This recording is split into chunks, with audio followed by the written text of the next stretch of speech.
13절에서 18절 말씀입니다. 시작. 이 말씀은 살아계신 하나님의 말씀입니다.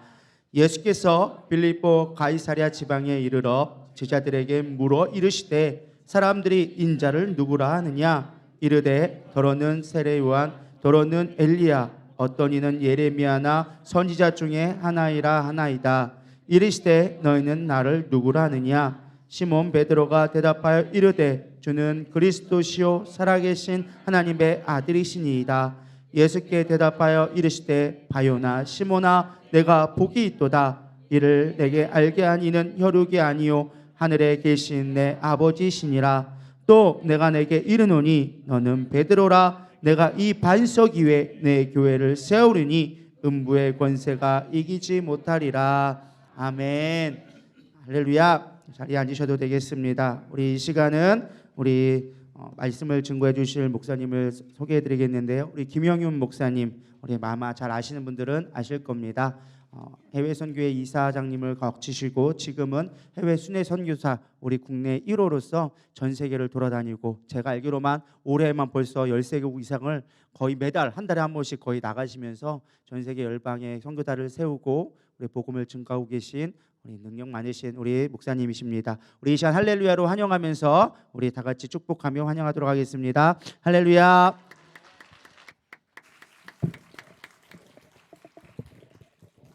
네, 여러분이 쳐주신 박수는 제가 받을 자격이 없었고 주님께 돌려드리도록 하겠습니다. 찬양대원들이 더 찬양할 게 남아있나요? 없으면 이쪽으로 오셔서 저를 거기서 삐딱하게 보지 말고 정면으로 바라보시면 좋겠습니다. 네, 자리 이동을 하시고요. 제가 작년 8월 15일 날도 와서 말씀을 전했는데 오늘도 이렇게 말씀을 나눌 수 있는 기회를 주신 하나님께 먼저 감사드리고요. 또 초대해 주신 주 목사님에게 다시 한번 감사를 드립니다. 그리고 또 박수로 환영하며 환대해 주신 성도 여러분 한 분 한 분 모두에게도 감사를 드립니다. 오늘 한 해의 마지막 달인 12월의 첫 번째 주일날 아까 보니까 선교 주일 월사 예배로 드린다 했는데 모르고 왔지만 의미 있는 날 이렇게 와서 다시 한번 여러분과 함께 말씀을 나누고 하나님께 예배드리게 돼서 너무 기쁘고요. 이 예배가 하나님께는 영광이 될 줄로 믿고 그리고 우리 모두에게는 은혜와 축복의 시간 될 줄로 믿습니다. 아멘을 기원해 주시고 크게 해주시면 얼마나 좋을까요? 저는 이제 서울의 독립문 부근에 살고 있는데요. 서대문에 그 독립문 맞은편 길을 건너가면 거기서 한 200m쯤 되는데 영락 농인교회가 있어요.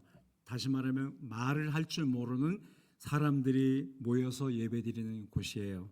지금부터 한 70여 년 전에 돌아가신 영락교회 한경직 목사님이 세우신 교회입니다. 우리나라 최초의 농아인 교회고요. 제일 큰 농인 교회입니다. 한 300명 정도 모이는 교회인데요. 근데 거기 제가 헌신예배 초대를 받았어요. 그래서 헌신예배 초대받아 가긴 했는데 너무 신기한 예배를 드렸습니다. 왜냐하면 그분들은 말을 못하는 분들이기 때문에 소리를 전혀 내지를 않아요. 그래서 찬양을 하긴 하는데 거기도 찬양대가 있어요. 지휘도 해요. 그런데 우리처럼 목소리로 노래 부르는 것이 아니라 수화로 찬양을 합니다. 그리고 평소에 목사님도 거기에 담임 목사님도 농인이세요. 그래서 수화로 설교를 하세요. 그러니까 교회가 짬짬하고 바늘소리 하나 들리지 않는 거예요. 그래서 제가 설교할 때는 저는 농인이 아니니까 그 교회 김용경 사모님이 우리나라 최고의 수화 통역자 중에 한 분이에요. 그분이 제 설교는 통역했고 근데 아멘이 절대 나오지 않죠. 그래서 소리 하나 들리지 않는 교회에서 찬양 드리고 그리고 말씀을 전하고 그들이 은혜 받는 모습을 보면서 제가 어떤 생각이 드는가 하면 우리가 우리 자신의 목소리로 마음껏 주님을 찬양할 수 있는 게 얼마나 놀라운 축복인가. 그리고 우리가 우리 입술로 말씀을 읽을 수 있다는 게 얼마나 큰 복인가. 그리고 여러분처럼 말씀에 아멘 하면서 응답할 수 있는 것도 이게 얼마나 큰 은혜인가 하는 것을 아주 여실히 깨달았어요. 그래서 제가 그때 예배드리면서 결심하기를 내가 예배드릴 때 기회가 오면 성경을 큰 소리로 읽으리라, 설교를 담대하게 하리라, 그리고 찬양도 크게 부르리라, 그리고 아멘 하면 응답하리라 라는 걸 마음에 결심하게 되더라고요. 사실 우리가 예배드리러 오고 싶어도 병든 사람은 이 자리 못 왔잖아요. 아무리 날이 추워도 하나님 앞에 예배드리러 올 수 있다는 게 얼마나 큰 축복입니까? 내 두 다리로 걸어서 이 주님의 전에 와서 예배드리는 게 얼마나 큰 은혜입니까? 여러분이 눈을 뜨고 있어서 하나님의 말씀을 읽을 수 있고 볼 수 있는 게 얼마나 큰 축복입니까? 설교를 들을 수 있는 귀가 있다는 거 얼마나 감사한 일입니까? 그리고 우리가 우리 입술로 서로 사랑한다고 고백하고 환영한다고 찬양하고 서로 축복할 수 있는 거, 이거 진짜 큰 은혜가 아닐 수 없습니다. 그러면 여러분, 우리가 언제 어떻게 우리가 어떤 장애를 만날지 아무도 몰라요. 내일 혹은 오늘 예배드려 가다가 교통사고를 당할지, 다리가 부러질지, 혹은 보지 못한 일이 발생할지, 말하고 싶어도 말할 수 없는 신세가 될지 아무도 모르는 거예요. 그럼 우리가 살아있는 동안 날마다 오늘이 내 삶의 마지막 날이라고 생각하면서 주님 앞에 눈 뜨고 주님을 찬양하고 또 성도를 보면서 환영을 축복할 수 있다는 거, 그리고 내 입술로 찬양하며 기도하며 감사할 수 있다는 거, 우리 이런 모든 것들을 소중히 여기고 최선의 삶을 살면 참 좋겠습니다. 어떤 분은 헌금 드린 것도 좀 아까워하고, 이렇게 매 주일은 빨리 오는 거야, 왜 11조 감사헌금을 만들어 놓은 거야, 이렇게 불평할지 모르지만 어떤 사람은 감사헌금 드리고 싶어도 드릴 돈이 없는 사람들이 많아요. 우리가 단 10,000원이라도 하나님에 감사할 수 있는 실력이 있고 형편이 있고 그런 환경이 됐다는 걸 우리는 얼마나 감사한지 모릅니다. 여러분, 이북에 가보세요. 이북에 칠곡교회나 봉석교회, 선전용 교회 2개는 있지만 마음 놓고 예배드릴 수 있는 예배당이 없잖아요. 그들은 헌금하고 싶어도 헌금 드릴 곳이 없어요. 그런데 우리는 하나님 앞에 마음껏 시간을 드리고 몸을 드리고 물질을 드리고, 그리고 맘만 먹으면 하루 종일 와서 기도하고 찬양하며 예배하고 주님을 섬길 수 있다는 거 얼마나 감사한 일이지 모르는 겁니다, 여러분. 그렇죠? 그러므로 우리는, 제가 지난 11월 8일 날 인도 갔다가 18일 날 돌아왔으니까 이제 약 2주 정도 됐는데요. 거기는 기독교를 많이 핍박합니다. 인도의 모디 총리가 강력한 힌두교도이기 때문에 압도적인 지지를 힘입어서 요즘 대놓고 교회를 핍박하거든요. 그래서 예배드리러 가는데 교회를 2군데 졌어요. 그리고 그 진 예배당 봉헌 예배 겸 목회자 세미나 인도를 갔다가 늘 가는 대로 그 주변에 있는 교회 집회를 많이 했는데 몰래 가서 예배드렸어요. 왜냐하면 외국인이 드나드는 걸 발견하면 신고가 대번 들어간다네요. 그러면 테러를 당할 수도 있고 경찰들이 와서 방해로 놓는다는 거예요. 그래서 조심조심 무슨 접선하듯이 첩보작전하듯이 이렇게 예배를 드리고 또 빠져나오고 이런 경험을 하면서 다시 한번 우리가 마음 놓고 예배드릴 수 있는 환경 가운데 있다는 거, 마음 놓고 찾아가서 밤이고 낮이고 예배드릴 수 있는 예배당이 있다는 거, 그리고 우리는 맘만 먹으면 성경 공부할 수 있고 기도할 수 있다는 거, 얼마나 놀라운 은혜와 복인지를 한번 우리 한국 교인들이 이런 데 와봤으면 좋겠다, 이런 마음을 저도 갖게 되더라고요. 그러면 사랑하는 신앙 가족 여러분 모두는 이렇게 늘 예배드리다 보니까 우리는 버릇이 되고, 그 다음에 날마다 드리는 거 이렇게 습관화된 매너리즘에 빠진 사람이 많은데, 오늘 내가 이렇게 주님 앞에 예배드리러 올 수 있다는 거 하나님 감사합니다 하는 마음으로 예배하시기 바라고요.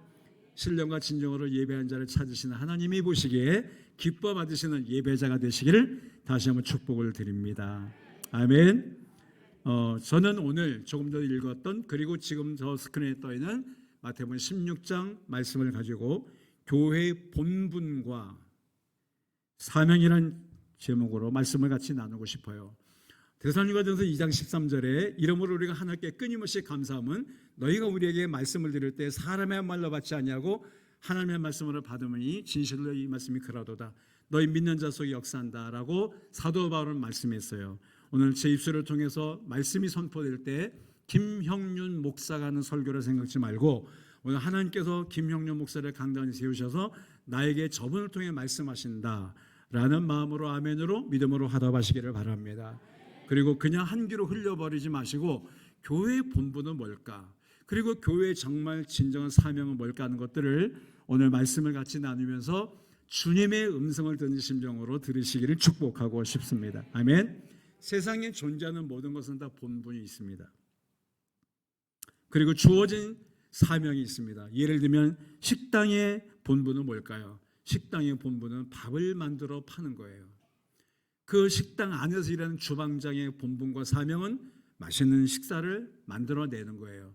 만약 주방장이 주방에서 밥을 만들지 않고 딴짓거리하고 있으면 그것은 주방장의 본분을 망각하고 있는 거예요.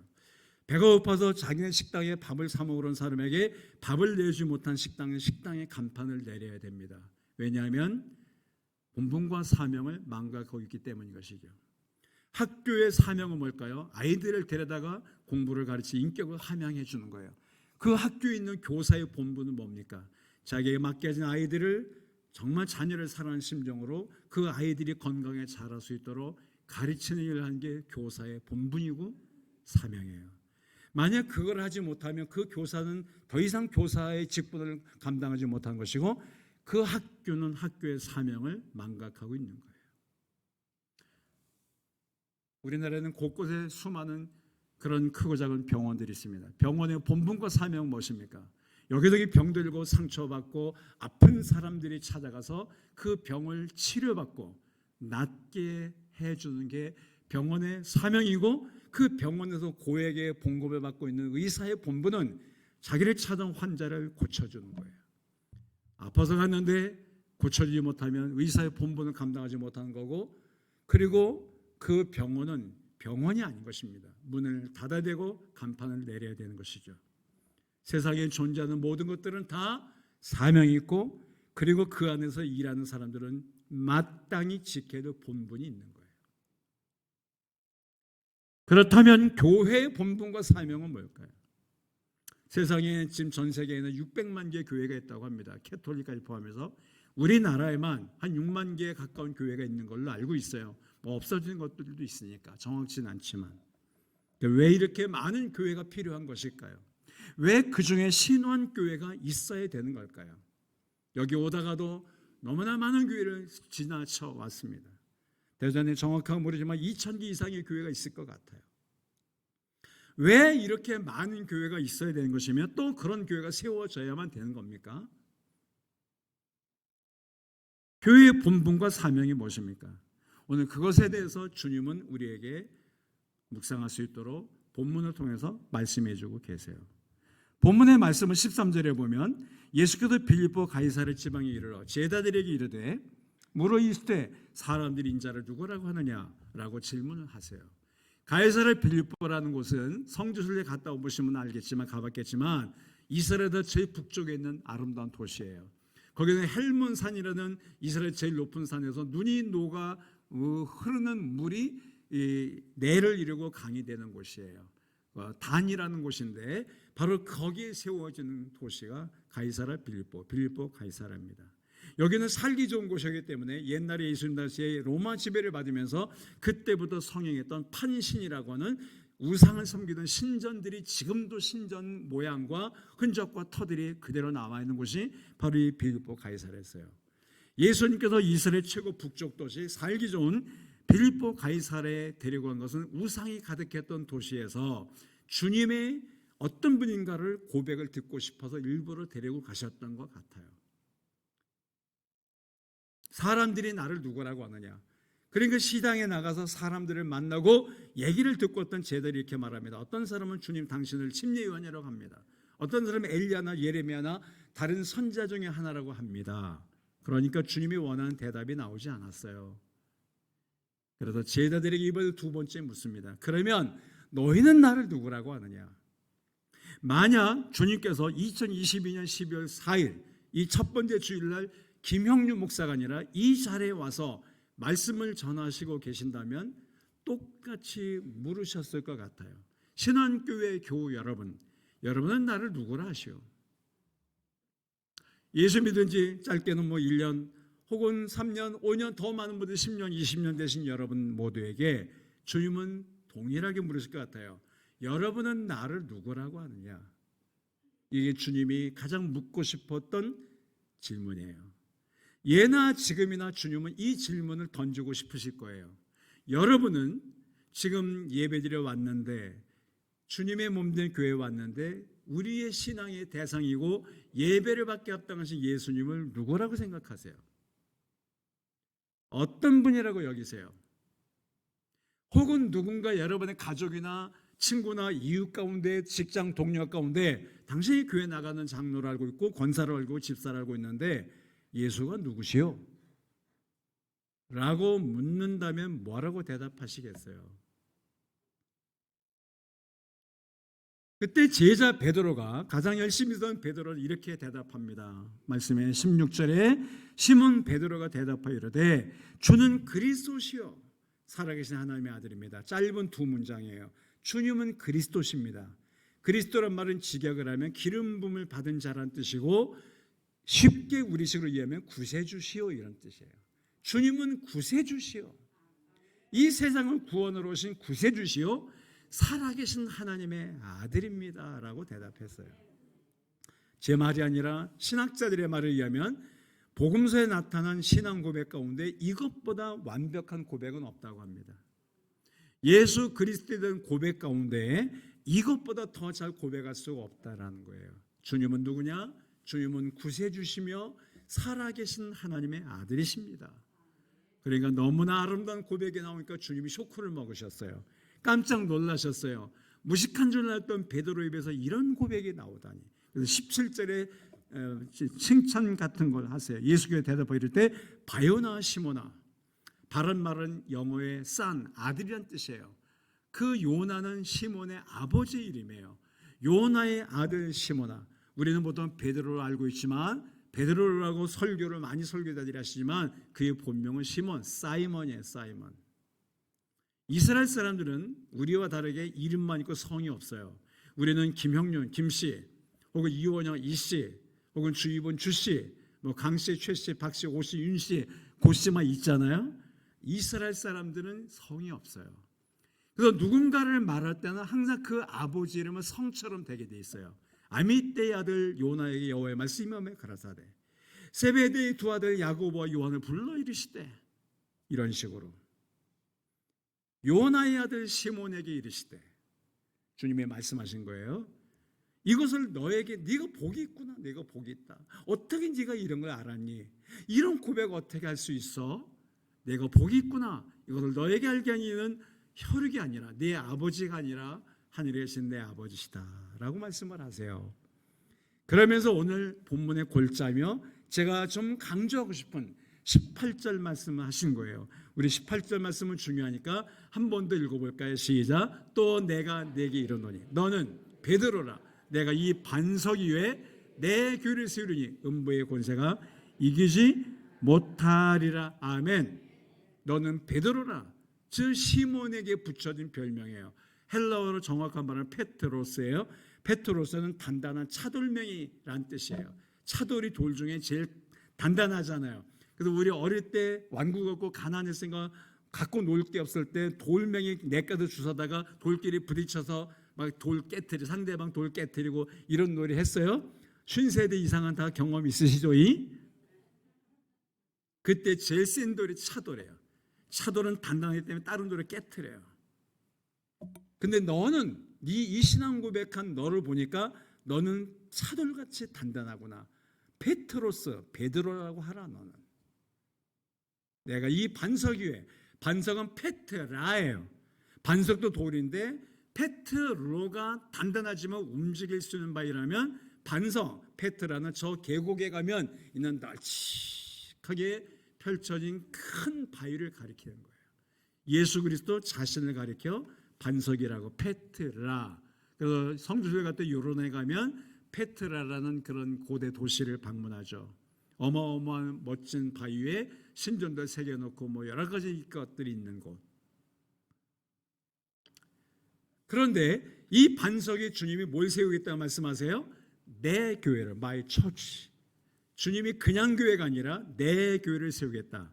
모든 교회는 다 주님의 교회예요. 교회의 시초도 주님이고 교회의 머리도 주님이시고 교회는 다 그리스도의 것인 줄로 믿으시면 아멘. 신원교회 주인도 주이분이 아니라 이원양이 아니라 예수 그리스도십니다. 믿습니까 여러분? 예수 그리스도의 핏값을 주신 교회 신원교회예요. 신원교회뿐이겠습니까? 한국에는 6만 교회와 전 세계 600만 개 있다는 모든 교회는 교파를 상관없이 다 그리스도의 것이에요. 세계 최초의 교회는 바로 예수님이 세우셨어요. 내가 내 교회를 세우리니 음부의 권세가 이길 수 없다라고 말씀하세요. 그 음부란 말이 히브리어로는 스올이고 신약의 언어인 헬라어로는 하데스라는 단어예요. 그걸 우리말로 음부라고 번역한 거거든요. 사실 음부의 권세 그러면 여러분들이 이게 정확히 뭘 말하는 뜻인지 몰라요. 왜냐하면 음부라는 한문이 요즘 쓰여지지 않는 단어이기 때문에 한자를 아는 사람도 정확히 해석하기 쉽지 않은 단어예요. 히브리어로는 구약이 쓰여진 히브리어로는 소울, 신약의 언어인 헬라어로는 하데스. 하데스는 뭘 말하는 건가면 죽음과 지하 세계를 관장하는 신의 이름을 가리키던 말이었어요. 즉 죽음을 다스리던 사망 권세를 가진 지배자 이름이 하데스였어요. 지하가 뭡니까? 음침하고 습하고 어두컴컴한 곳이잖아요. 어둠의 세계를 관장하고 지배하고 주장하던 신의 이름이 하데스였어요. 그런데 그런 죽음을 지배하는 신, 그리고 어둠의 세계를 다스리고 관장하던 신 권세도 내가 세운 교회는 이길 수 없다라고 말씀하고 있는 거예요. 믿습니까, 여러분? 사망 권세가 좀 강하긴 하지만 사람들은 다 두려워 떨어요. 죽음 앞에서. 저는 목회를 40년 했기 때문에 수많은 사람의 장례식을 집도를 했어요. 죽음 앞에 앞두고 곧 숨이 떨어져 가는 사람의 임종 예배도 많이 드렸어요. 내 손으로 눈을 감겨드린 사람도 엄청 많아요. 그런데 대부분이 믿음이 확고하고 구원의 확신이 분명하고 영생의 소망이 분명한 사람은 죽음을 두려워하지 않고 평안한 가운데 눈을 감고 주의 품에 안기는 모습을 많이 봤지만, 심지어는 때로 교회를 다닌다면서 제 손을 꼭 붙들고 어디서 그런 힘이 나오는지 알 수 없을 정도로 저 조금만 더 살고 싶어요, 목사님 살려주세요, 울부짖는 사람도 덜어 만났어요. 구원 확신이 없으니까 두려운 거예요. 안 믿는 사람들 말할 것도 없고 사망 권세를 가진 소울 하데스 앞에서 세상과 사람들을 두려워 떱니다. 죽음을 반기는 사람이 많지 않아요. 그런데 그런 죽음의 권세도 지하 세계 어둠의 세계를 관장하고 주장하는 하데스의 권세도 이길 수 없는 곳이 있는데 바로 그곳이 주님이 세우신 자기의 교회라는 거예요. 아멘이죠? 주님이 핏값으로 세우신 신원교회는 죽음의 권세가 이길 수가 없습니다. 믿으시면 아멘. 아멘. 왜냐하면 주님은 바로 생명이시기 때문이죠. 그래서 여러분 아시는 대로 요한복음 14:6절에 주께서 이렇게 말씀하십니다. 예수께서 가로되 내가 곧 길이요 I am the way 진리요 더 트루스 생명이 더 라이프. 나를 만난 자가 하나님께 이르는 자가 없다고 말씀하세요. 예수님이 자기를 세 단어로 묘사했어요. 나는 길이다, 진리다, 그리고 뭐라고요? 생명이라고. 예수님은 생명이세요, 생명. 그래서 죄와 허물로 죽었던 사람도 예수님 구주로 영접하고 믿으면 뭘 얻습니까? 생명을 얻어요. 무슨 생명? 영원한 생명. 1년짜리가 아니라 10년짜리가 아니라 영원한 생명을 얻는다라는 거예요. 왜? 주님이 죽음을 이기고 부활하셔서 영생의 주가 되셨기 때문입니다. 그래서 아들이 된 자에게 생명이 있고 아들이 된 자에게 생명이 없느니라 요한일서 5장 11절 12절 13절에 계속 반복돼요. 하나님의 아들 예수 그리스도를 믿고 영접한 사람은 영원한 생명이 있는 거라고 말씀을 하세요. 오늘 여기에 계신 여러분 모두는 영원한 생명을 소유한 줄로 믿습니다. 아멘. 다 아멘 하셨죠? 아멘 못하신 분은 곤란합니다. 나는 비록 죄인이지만 부족하지만 때로 흔들고 넘어질 때 있지만 저는 예수님을 나의 주님으로 믿고 영접했어요. 주님의 영원한 생명이 내 안에도 역사하신 줄로 믿습니다라고 고백할 수 있어야 되는 겁니다. 왜냐하면 주님의 길과 어디 길? 길은 뭐예요? 어디는 거 인도하는 게 길이잖아요. 하나님 나를 인도하는 길 되시며 그리고 영원한 진리가 되신 영원한 생명의 주님, 그 주님의 이름으로 세워진 교회는 하데스의 권세가 스월의 권세가 이길 수 없다라는 거예요. 우리가 훌륭해서가 아니에요. 우리가 완벽해서가 아니에요. 우리가 문제와 허점이 없어서가 아니에요. 바로 교회의 기본이요, 교회의 머리요, 교회의 주가 되신, 교회를 교회되게 하신 예수 그리스도가 다스리시고 함께 하시기 때문인 줄로 믿습니다. 아멘. 저 운전하다 보면 운전자들이 가끔씩 깜짝 놀라게 하는 사람이 있어요. 그거 누굽니까? 교통경찰이에요. 저도 교통경찰 할 때 여러 번 잡혔어요. 과속하다가. 그럼 교통경찰이 딱 앞에서 이러면 꼼짝 못하고 깜빡이 넣고 다 길가로 서요. 여러분 그런 경험 있으세요 없으세요? 솔직히 얘기해 보세요. 있죠. 예, 우리 다 범법자들이에요. 사실 교통경찰이 뭐 힘이 있습니까? 어떤 경찰은 나보다 등치도 작고 내가 한 주먹감도 안 되게 보이는 사람도 있어요.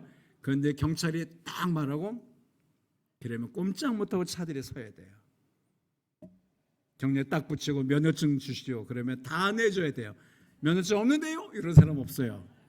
왜냐하면 교통경찰에게 우리나라도 부여한 권세가 있기 때문이에요. 벌금도 내야 되고 딱지도 떼야 되고. 그래서 저도요, 경찰청장이 여러 번 찾더라고요. 뭐 강원경찰청장, 충북경찰청장. 그래서 헌금 많이 냈네요, 그 경찰청에. 경찰들에게는 거기에 부여된 고유한 권한이 있어요. 그래서 우리 사람들이 순종하는 거예요.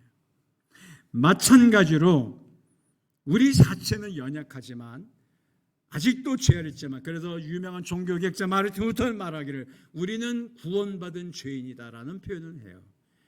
구원은 받았지만 여전히 죄 아래 있는 죄의 영향을 받는 그런 구원받은 죄인이라는 거예요. 구원받은 죄인임에도 불구하고 마귀가 우리를 건드릴 수 없는 것은 저 죽음의 권세, 지하 세계를 관장하는 어둠의 세력 스올과 하데스가 우리를 건드릴 수 없는 것은 바로 예수 그리스도, 베드로의 표현대로 주님은 구세주시오, 살아계신 하나님의 아들이신 예수님이 주인 되신 바로 교회 안에 들어와 있는 구원받은 백성들이기 때문인 줄로 믿습니다. 아멘. 그게 바로 신원교회라는 거예요. 그러니까 우리 교회가 사실 뭐 그렇게 큰 교회는 아니잖아요. 그리고 또 그렇게 교인이 많은 건 아니잖아요. 그리고 뭐 한눈에 딱 봐도 그렇게 이쁜 사람들 별로 없잖아요. 시험 들 필요는 없습니다. 뭐 유명한 뭐 스타가 있는 것도 아니고 인기 연예인이 난 것도 아니고 엄청난 부자처럼 보이는 분도 별로 없어 보이네요. 그러나 그럼에도 불구하고 우리가 너무 위대한 것은 우리가 위대해서가 아니라 위대하신 하나님의 아들, 이 세상 구원을 하신 구세주 예수 그리스도가 우리를 보호해 주시고 길과 진리와 생명 되신 그분 안에 우리가 들어와 있기 때문인 줄로 믿습니다. 아멘. 바로 신원교회는 그런 교회라는 거예요. 그런 교회를 주님이 이 땅에 세우기 원하셨는데, 바로 신원교회가 언제 시작된지 모르지만 주목사님을 통해서 이곳에 신원교회가 시작되게 하시고 여기까지 오게 하신 거예요. 아멘. 그러면 우리는 교회를 세우신 주님, 내가 이 반석에 내 교회를 세우려니 음부의 권세에 이길 수 없을 것이다. 그래서 주님은 주님이 오시는 그날까지 계속 뭘 세워가실 건가 하면 교회를 세워가실 거예요. 그래서 교회는 계속 개척되어야 되는 것이고 교회는 세워져야 돼요. 물론 주님이 여기서 말씀한 내 교회는 헬러로 에클레시아라는 단어예요. 그 말은 이런 예배당 빌딩을 말하는 건 아니에요. 주님은 살아계셔서 3년 반 정도 전도를 하셨는데 무리 수만 명이 따라다닐 정도로 대단한 분이셨지만, 슈퍼스타 예수 그리스도시지만 주님은 사실 예배당을 지은 적은 없으세요. 주님은 책 한 권 쓰신 적 없고 일기장 하나 남기지 않으셨고 주님은 시 한 편 쓰신 적이 없고 그림 하나 남기지 않으셨어요.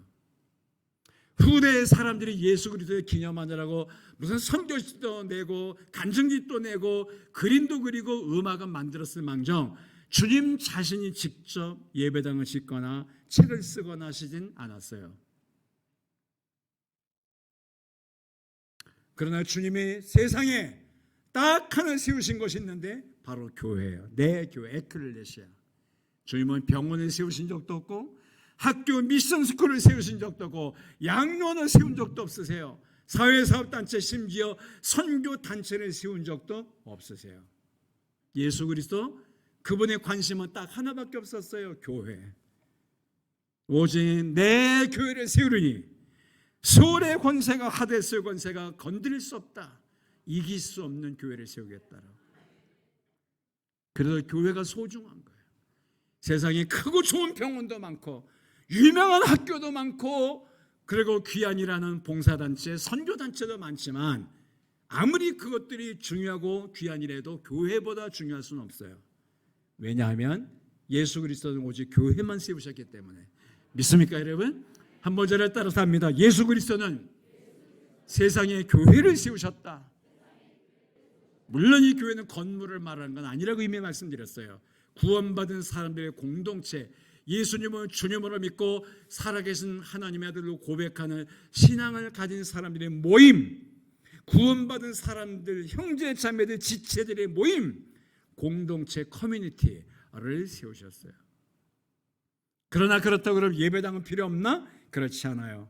목이 마르면 물을 마셔야 돼요. 그냥 물을 어디다 마십니까? 물을 땅에다 쏟고 개처럼 핥아먹으라고 할 수 있습니까? 물을 담는 그릇이 필요한 거예요. 사실 목마른 나에게 필요한 건 물이지만 물을 담는 그릇이 없어 어떻게 물을 마실 수 있겠어요? 그래서 구원받은 사람들 모임 자체가 중요한 교회지만 그 교인들이 모여서 마음껏 주님을 찬양하고 예배하고 경배하며 교제하며 말씀을 듣고 배우는 예배당이 필요했던 거예요. 같은 것이면 무슨 치마? 다홍치마라고 그냥 뭐 금이 가고 뭐 이가 나간 오지 그릇에 물 담아주는 것보다 이렇게 예쁜 수정 그릇에 물을 담아주면 더 괜히 더 이뻐 보이고 내가 대접받는 것 같고 하듯이 같은 것이면 그래서 예배당을 아름답게 견고하게 좋은 시설을 우리가 주님 앞에 지어드리는 거예요. 왜 이렇게 자꾸 교회만 크게 짓는 거야? 왜 여기다 비싼 돈을 쳐드리는 거야? 그냥 드리면 된다는 꼭 첫자를 넣더라고요. 네? 비싼 돈 쳐드릴 가치가 있죠. 왜? 주님을 예배하고 주님의 이름을 높여드리고 주님을 찬양하고 경배하는 주님의 집을 세우는 데 있어서 우리가 아무딱해나 초가 삼간 한 채면 되는 겁니까? 주님은 에클레시아 교회를 세우셨어요. 그리고 그 교회를 통해서 복음이 선포되고 사람들이 길과 진리와 생명 되신 예수님을 믿도록 전도하는 기관이 바로 교회라는 거예요. 그 교회의 사명을 우리가 감당해야 된다라는 겁니다. 가장은 가정의 본분이 있어요. 그것은 자기 가족을 최소한 굶기지 말고 무지하게 호의호식은 못 시켜준다 할지라도 적어도 자기에게 맡겨진 가족만큼은 책임져야 그게 가정의 도료 본분 다 하는 거 아니에요? 저는 세상에 못난 남자가 자기의 가족 굶기고 있는 남자를 생각해요. 큰 돈을 못 벌어도 줘도 죄송해요. 혹시 여러분 여기 그런 분 있으면 시험 들지 마세요. 오죽 못났으면 부인 덕으로 살까요? 네. 삼시세 때 밥은 주고 용돈 정도 줄 수 있어야 되는 거 아니에요? 그게 가장의 본분이죠. 나도 모르게 손가락이 이래 막 가고 있네요. 네. 주부의 본분은 뭐예요? 그 가정을 잘 다스리고 애들 잘 키우고 남편 건사 잘하고 그 가정이 행복할 수 있도록 살림 잘하는 게 주부의 본분이에요. 요즘은 시대가 이상하다 보니까 살림도 안 하고 밖으로만 돌아치는 이상한 부인들도 있지만 학생의 본분은 뭡니까? 학교 성실히 열심히 다녀서 과정을 잘 밟아가면서 인격과 실력이 지식이 늘어가야 되는 게 학생의 본분이에요. 깡패짓만 하고 싸움이 나고 게임만 하면 그게 무슨 학생입니까? 군인의 본분은 뭐예요? 나라 잘 지키는 거예요. 전후방에서 나라가 평안하도록 안보의 사명을 잘 감당하는 군인의 본분이잖아요. 그럼 정치가의 사명은 본분은 뭐예요? 백성들이 편안하도록 불안해하지 않고 백성들이 마음 놓고 이 나라에서 이 나라 떠나자고 살도록 잘 도와주는 게 섬기는 게 정치가의 본분인데 요즘은 이상한 정치가들이 너무 많은 것 같아요. 맨날 쌈박질해하고. 그러면 교회의 본분은 뭡니까? 교회의 본분은 그리스도인들의 본분은 뭘까요? 디모데전서 2장 4절에 보면 하나님은 모든 사람이 구원을 받으며 진리를 하는 데 이르기를 원하시느니라. 하나님의 소원이 뭔가 하면 세상 모든 사람이 세상 모든 열방이 세상 모든 민족이 구원을 받기까지 쉬지 않으신 하나님, 물이 바다 덮음같이 여호와의 영광을 인정한 것이 온 세상 가득하리라. 우리 찬양하잖아요. 말씀의 근거만으로의 찬양.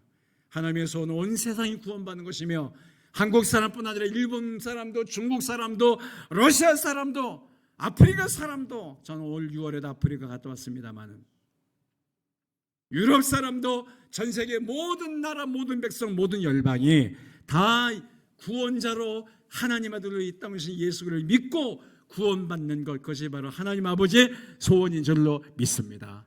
그럼 우리 하나님의 자녀잖아요. 자녀. 하나님은 아버지라고 부르잖아요. 제대로는 자식들은 아버지의 소원을 이루어드리는 게 정상이듯이 우리는 하나님의 자녀니까 그분을 하나님 아버지의 소원을 이루어드리는 삶을 사는 교회가 되는 것, 이것이 바로 교회의 본분과 사명을 다 감당하는 거예요. 누가복음 19장에 보면 예수께서 여리고라는 도시를 지나가십니다. 이스라엘에서 가장 살기 좋은 도시 중에 하나예요. 여리고는 옛날부터 이스라엘 부자들이 별장이 많은 도시였어요. 왜? 물이 많고 종려나무가 가득하고 둘이 먹다 셋이 죽어도 모를 정도로 맛있다는 종려나무 열매들이 수두룩한 도시가, 거기서 짜먹는 석류즙과 오렌지 즙은 정말 둘이 먹다 셋이 죽어도 모를 정도로 맛있거든요. 그게 가득한 도시가 여리고예요. 삭개오의 도시. 삭개오는 그 여리고의 세무서장이었어요. 거기에서 집회를 했다가 키가 작은 삭개오 나무에 올라가서 기다리다가 주님을 만나죠. 주님이 그 열심히 기특한 자라 내가 오늘 네 집에 가서 머물겠다. 그래서 주님이 삭개오의 집에 들어갈 때 하신 말씀이 뭡니까? 누가복음 19장 10절에 보면 인자에 온 것은 잃어버린 자를 찾아 구원하라 함이니라. 예수 그리스도가 세상에 오신 목적을 짧게 말씀하셨어요. 예수님이 세상에 왜 오셨다고요? 뭐하러 오셨다고요? 잃어버린 자를 찾아 뭐하러? 그게 바로 우리가 믿는 주님의 소원이세요. 그럼 우리가 주님을 사랑한다면 우리도 주님처럼 잃어버린 자를 찾아 구원하러 다녀야 되는 거예요. 잃어버린 자를 찾아 데리고 와야 되는 거예요. 잃어버린 자에게 그리스도로 오신 하나님 아들 예수님의 복음을 전해야 되는 거예요. 그게 바로 교인들, 그리스도인들의 마땅해야 될 본분과 사명이에요. 아멘이십니까? 그래서 예수님은 주님의 제자들을 떠나 하늘로 가시기 전에 마지막 남긴 명령이 있어요. 그거를 신학자들은 지상 최대의 명령이라고 하는데, 혹은 예수님의 유언이라고 하는데, 마태복음 28절 19절 그러므로 너희는 가서 가서 모든 족속으로 제자를 삼아라. 모든 민족을 all to nations 제자로 삼아 아버지와 아들과 성령을 침례를 줘라. 볼지어다 내가 세상 끝날까지 너희와 항상 함께 있을 것이다. 예수님이 세상 떠나기 전에 마지막 남기신 명령은 너희는 가라. 누구에게로? 모든 민족에게, 저 남미의 정글지대로, 동남아시아의 밀림지대로, 구불교권 그리고 공산권, 지금도 기독교의 가장 큰 대적질을 하고 있는 이슬람권 중동으로 가라는 거예요. 모든 민족에 가서 성부와 성자와 성령의 침례를 베풀고 내가 너에게 분부한 모든 걸 가르쳐 지키게 하라. 이것이 모든 교회에게, 모든 주님의 제자에게, 모든 그리스도 안에 들어오는 지체들에게 하신 명령이세요. 이것이 우리 교회가 생명처럼 지키고 행해야 될 본분이며 사명인 줄 믿으시기를 바랍니다. 아멘. 실제로 있었던 일이라고 하는데 어느 책에서 읽은 얘기예요. 어느 교회가 예배당을 완공했어요. 그리고 이제 간판을 세우는 거예요. 아무개 교회 간판을 크게 세우려고 하는데 회의를 열었습니다. 김아무개 안수집사님은 간판 색깔을 바탕색을 빨간색을 합시다. 왜? 예수님이 우리를 흘리신 보혈의 색깔이 빨간색이니까. 거기다 보혈로 우리 죄가 정결케 됐으니 우리가 흰 눈처럼 희게 되는 말씀으로 흰색으로 교회 이름을 씁시다. 그러니까 한쪽에 있는 다른 이 아무개 안수집사의 말하기를 우리 주님은 목자십니다. 우리 양떼입니다. 그분을 따르고 인도함 받는 그런 푸른 초장의 양들 아닙니까? 그러니까 바탕색을 초록색으로 합시다. 그리고 흰색으로 글씨를 씁시다. 그러니까 김한수 집사를 좋아하는 패와 사람들이 얼쏘 또 이한수 집사님 쪽을 좋아하는 사람이 얼쏘 반으로 교회가 쪼개졌어요. 교회 예배당 잘 져놓고 간판 색깔 정하다가 교회가 싸움박질이 일어났어요. 그런 교회가 전혀 없다고 할 수 없어요. 지금도 있어요. 지금부터 105년 전인 1917년 10월 러시아의 제당 러시아 로마노프 왕조가 무너지기 직전에 혁명이 일어납니다. 저 유명한 공산주의자 레닌이 이끌었던 볼셰비키 혁명이에요. 볼셰비키 혁명의 지도자가 6명이었어요. 그 6명이 지하실에서 공산주의 혁명을 일으키기 위해서 회의를 하고 있을 때 그 당시에 러시아 정교회 사제들은, 신부들은 비단 옷을 입으면서 어떤 것을 갖고 격렬한 논쟁을 며칠 밤에 벌이는가 하면 우리가 입는 이 사제복을 빨간색으로 합시다. 주님의 보혈의 상징으로. 그러니까 아니다. 이 황금색으로 합시다. 영광스러운 상징으로. 빨간색으로 할 건가? 주황색으로 할 건가? 싸움먹자라는 며칠을 보내고 신부들이 축도할 때 두 손 다 들고 옵시다. 아니 오른손만 듭시다. 아니면 손바닥을 펴시다. 아니면 성부, 성자, 성삼 세 손가락만 듭시다. 이걸 갖고 신학적 논쟁을 벌이는 며칠을 보내고, 심지어는 하다 할 게 없으니까 바늘 끝에 천사가 몇 명이 올라설 것인가를 찾다가 그 짓거리에 며칠을 보낼 때 레닌이 이끄는 볼셰비키 공산주의자들은 지하실에서 혁명을 완성하고 있었어요. 그리고 볼셰비키 혁명이 10월 혁명이라 불리는 1917년 10월에 일어나는 거예요. 그리고 러시아는 4년 후에 완전 공산주의 국가로 탈바꿈하고, 그러게 회의했던 모든 신부들을 전부 다 잡아 죽이는 거예요. 아니 성직자가 입는 옷이 빨간색이면 어떻고 주황색이면 어떻고, 축도할 때 두 손 들면 어떻고 한 손 들면 어떻고, 손바닥을 피면 어떻고 손가락 세 손가락 피면 어떻고, 그게 뭐리 중요해요? 성경에 있어요 없어요 그런 말이? 아무것도 아닌 것 같고, 아니 교회 간판색이 빨가면 어떻고 초록색이면 어떻고, 글씨체가 궁서체면 어떻고 고딕체면 어떻고, 그거 갖고 논하느라고 집사들이 장로들이 쌈박질 버리고 교회 폐가 나뉘고, 이게 오늘날 한국 교회를 좀먹고 있는 모습들이. 예배 시간 좀 길면 어떻고 좀 짧으면 어떻고, 찬송 좀 많이 부르면 어떻고 조금 부르면 어떻고, 그게 중요한 겁니까 여러분? 그건 비본질적인 것들이에요. 왜 사소한 비본질적인 것들이 오늘날 교인들이 목숨 걸고 있고 싸움박질하고 폐가 갈리고 주님의 교회를 상처를 주느냐고요. 정작 우리가 목숨 걸어야 될까? 그것은 바로 길고한 진리와 생명의 주로 오신 그리스도이신 하나님의 아들 예수 그리스도의 복음을 전하는 것이고, 이른 영광 와서 찾아와야 되는 것이고, 우리는 그분 앞에 정말 주님이 기뻐하시는 찬양과 경배를 산제사를 드리는 것이 우리가 해야 될 모습 아닙니까 여러분? 그런 교회가 되어야 될 것 아닙니까? 저는 우리 신원교회가 그런 교회라고 믿어요. 그런 교회의 역할과 사명과 본분을 잘 감당하는 교우 여러분 되시기를 다시 한번 이 아름다운 계절 성탄절이 며칠 안 남은 이 대강절 두 번째 주일날 여러분에게 정말 말씀드리고 싶습니다. 물론 지금까지 그렇게 노력해 왔을 것이고, 우리 주 목사님이나 이 목사님이 신실하고 귀한 분들이기 때문에 그런 교회를 해오신 걸로 믿어요.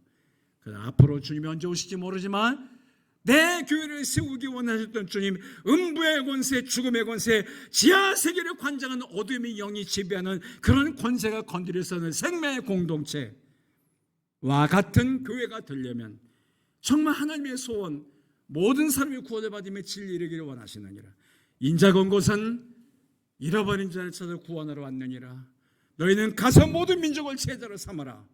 땅 끝까지로 내 증인이 되라고 사도행 1장 8절에 말씀하신 그 귀한 사명과 본분을 망각하지 마시고, 그냥 비본질적인 것에 목숨 걸지 마시고, 회의할 때 쓸데없는 것 별관 갖고 30분 1시간씩 열내지 마시고요.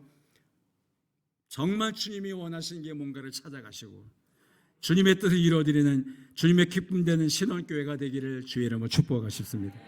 그렇게 마음을 담아서 찬양하고 드리고 싶어요. 우리에겐 소원이 하나 있네. 주님 다시 오실 그날까지 우리 가슴에 새긴 주의 십자가 사랑, 나의 교회를 사랑케 하네. 우리에겐 소원이 하나인데 주님 다시 오실 그날까지 우리 가슴에 새긴 주의 십자가 사랑, 나의 교회를 사랑케 하네.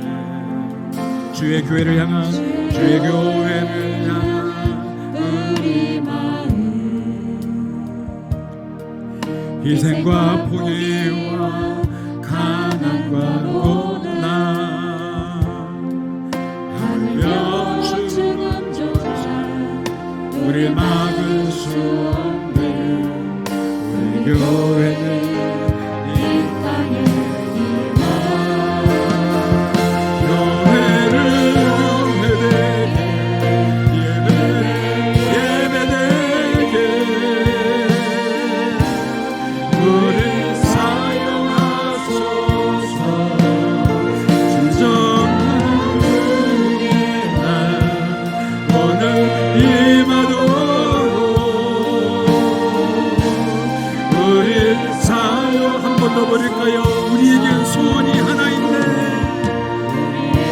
모든 소원이 하나님. 두 손을 가슴에 모으고 찬양 드립니다. 다시 오실 그날까지 우리 가슴에 새긴 주의 십자가 사랑 교회를 사랑하네. 우리 교회를 향한 우리 마음, 교회를 향한 우리 마음,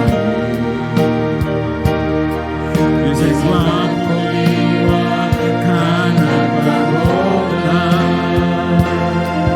하며 주전자 우리 막을 수 없네. 두 손 들고 찬양 드릴 거예요. 교회를 교회되게, 교회를 교회되게, 예배되게 우리 사용하소서. 진정한 주님의 날 임하도록 우리 사용하소서. 성령 안에 예배하라. 성령 안에 예배하라. 자유의 마음으로 사랑으로 살아가리라. 교회의 새벽이 교회를 교회되게, 교회되게 예배되게 우리 사랑하소서. 진정한 주의 날 임하도록 우리 한 번만 더 교회를 교회되게 이 찬양의 통성으로 주여를 한번 부르고 기도하기 원합니다. 예배되게 다같이 찬양 후에 주여를 한번 부르고 통성으로 기도할 때 주여 우리 교회는 주님의 교회로 아름다운 교회 사명과 헌법을 감당하게 된다고, 그리스도의 사명 감당하게 된다고 우리 주여를 한번 부르는 다음에 통성으로 기도하십니다. 주여 주여 교회를 교회되게 예배되게 우리 사용하여 주시옵소서. 교회가 교회되게 하시고 그리스도의 그리스도되게 하여 주옵소서. 하나님 아버지, 우리에게 맡겨진 헌법과 사명을 감당하자고 자유감당하게 하여 주시고 신원교회가 주님의 기쁨 되는 교회가 되게 도와주시고 하나님의 소원을 하여 주옵소서.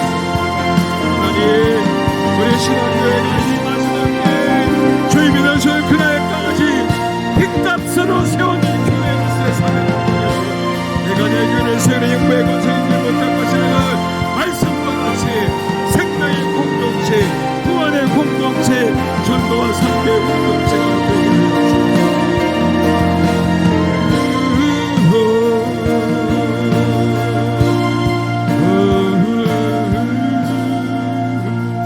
한 주를 들으시면서 조용히 가슴에 두 손을 다시 모아보실까요? 신원가족 여러분, 저는 오늘 여기 세 번째 와서 말씀을 전하고 있습니다.